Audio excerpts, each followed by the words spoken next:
Selon le rapport diffusé par l'ONU en 2017, le nombre de personnes qui souffrent de la faim a augmenté pour la première fois depuis plus de 10 ans, en touchant maintenant 11% de la population mondiale.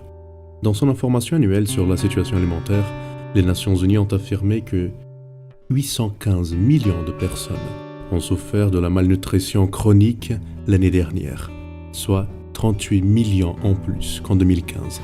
David Beasley, directeur exécutif du Programme mondial des aliments, PMA, a décrit les derniers résultats comme une accusation à l'humanité.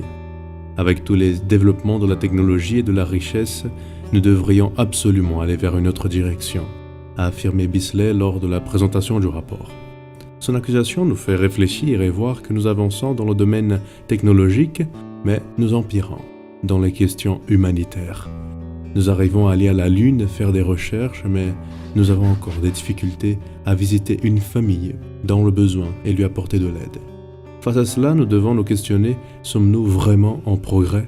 Il y a plusieurs siècles, le prophète Amos a annoncé la crise sur la nation juive.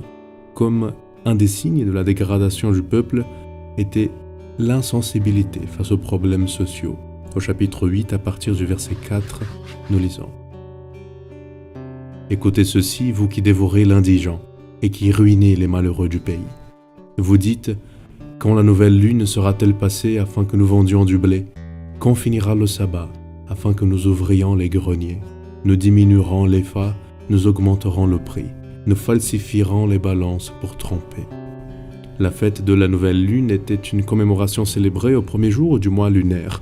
C'était une fête religieuse lors de laquelle les activités commerciales étaient suspendues.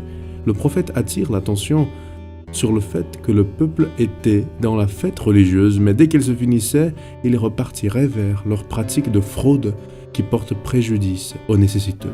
Pour le prophète, une société qui ignore la souffrance d'autrui est au bord de l'extinction. Est-ce que cette prophétie ne servirait pas comme une alerte pour nos jours ?